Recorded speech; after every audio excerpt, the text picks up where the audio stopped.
Snow fell softly over the sleepy little town of Maple Ridge, where Christmas lights blinked like 1,000 tiny promises. Inside a small diner at the edge of Main Street, Daniel Brooks sat across from his 6-year-old daughter, Lily. Her cheeks were rosy from the cold, her giggles filling the booth as she tried to sip hot cocoa without spilling it.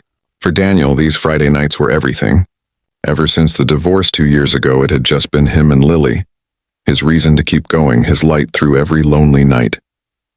He had promised himself one thing. Even if his marriage failed, he would never fail as a father. Outside, the world was a blur of holiday cheer, families shopping, couples laughing, carolers singing. But inside Daniel's chest, there was still a quiet ache. Christmas Eve used to mean something else once. Warmth, love, laughter echoing in a house that now felt too big for one man and his little girl. Still, he smiled for Lily, who believed Santa could fix anything. "Daddy," she said suddenly, staring out the frosted window. "Why are people happier on Christmas?" Daniel chuckled softly. "Because it's a day people remember what love feels like, sweetheart." She tilted her head, thinking deeply, then smiled. "Then we should be happy every day." Daniel's heart tightened. "We should," he whispered. They finished dinner and bundled up to leave hand in hand, heading toward the town square where the giant Christmas tree glowed. But fate had other plans that night. Across the street, just as Daniel lifted Lily into his arms to cross, a woman stepped out of a nearby bookstore, clutching a small bag, her face half hidden beneath a red scarf. For a moment, time stood still. He would have known that face anywhere. Emily, his ex-wife, the woman he once loved more than life itself. The one who had walked away when their marriage crumbled under the weight of exhaustion. Silence and lost dreams. Their eyes met, and for the briefest second, the world faded. The carolers, the lights, the snow. Everything except the ghost of what they used to be. Emily froze too, visibly taken aback. Lily, still in Daniel's arms, blinked at the woman before whispering, "Mommy?" Daniel's breath caught. He hadn't expected that. Emily's eyes welled up instantly. It had been months since she last saw Lily. Her career had taken her to another city, her life now a collection of distant calls and mailed gifts.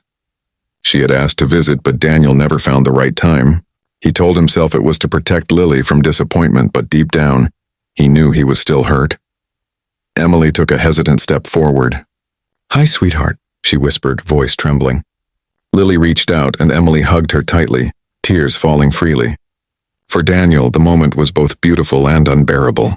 It reminded him of every Christmas morning they'd once shared, of laughter, burnt cookies, and sleepy kisses by the fireplace. They stood there in silence until Emily finally looked up. "I didn't know you'd be here," she said softly. "Yeah," Daniel managed, "we come every year. It's kind of our little tradition now." Emily smiled faintly. "You always loved this place." They walked together toward the Christmas tree, an unspoken truce between them. Lily ran ahead, twirling in the snow, her laughter cutting through the tension like sunlight. Emily and Daniel stood side by side, awkward at first, then slowly falling into an old rhythm, like two people remembering a song they once knew by heart. "She's grown so much," Emily whispered. "Yeah," Daniel said quietly. "She's my whole world," Emily nodded. "I know I messed up, Daniel. I shouldn't have left the way I did. I thought I was chasing stability, but I only found emptiness. I missed her. I missed this." Daniel looked at her, really looked at her. The woman before him wasn't the same one who'd left. She looked tired, humble, regretful. He had spent so long resenting her, but now, under the falling snow, that anger began to melt. Before he could respond, Lily came running back, her little boots crunching the snow. She tugged on both their hands and pointed toward the tree where a small stage was set for the children's choir. "Come on, Mommy, Daddy, and they're singing my favorite song." Emily and Daniel exchanged a look. Mommy, Daddy. It was the first time Lily had said those two words together since the separation. And in that tiny moment, something in both of them shifted. They followed her, sitting side by side on a wooden bench as the choir sang Silent Night. The world felt still again, but this time, it wasn't painful. Daniel felt warmth spreading through his chest, the kind that came not from forgiveness alone, but from finally letting go. When the song ended, Lily turned to them with wide eyes and said, "Can we all go home now?" Daniel frowned slightly. "Sweetheart, we don't live together anymore, remember?" But Lily only smiled, pure and innocent. "I know, Daddy, I mean our home, the one where love lives." Those two words, our home, hit both of them harder than any argument ever had. Emily's tears fell again, and even Daniel couldn't stop his own. He realized in that instant what Lily saw so clearly. Home wasn't walls or a roof or a legal arrangement. It was the people who loved you even when life fell apart. The three of them walked together through the glowing streets that night, hand in hand, a small family rediscovering its heartbeat. They stopped by the old bakery where they used to get gingerbread cookies every Christmas Eve. Daniel hesitated, then opened the door for Emily like he used to. Inside, the warmth and the scent of cinnamon felt like stepping into a memory that had waited patiently for them to return. Over hot cocoa and shared laughter, they talked, really talked, for the first time in years. About Lily, about life, about forgiveness. Emily admitted she'd been afraid to reach out again, terrified Daniel would shut her out forever.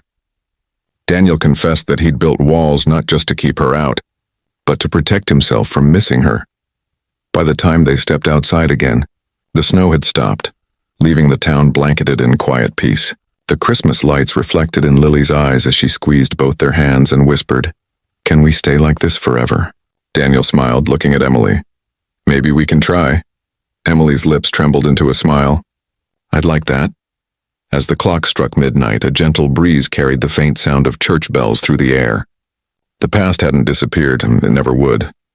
But for the first time, it no longer hurt. The pain had turned into something softer, something like grace. That night, Daniel tucked Lily into bed at his home. Emily stood by the doorway, unsure if she should stay. Daniel hesitated for a moment, then said, "It's late. You can stay in the guest room, if you want." Emily nodded silently, her eyes glistening. "Thank you." Before turning off the lights, Lily mumbled sleepily, "Merry Christmas, Mommy, Daddy," and drifted off, her tiny hand clutching both of theirs. In that stillness, surrounded by the glow of the Christmas tree, Daniel realized something profound. Sometimes love doesn't die, it just waits, quietly, for hearts to be ready again.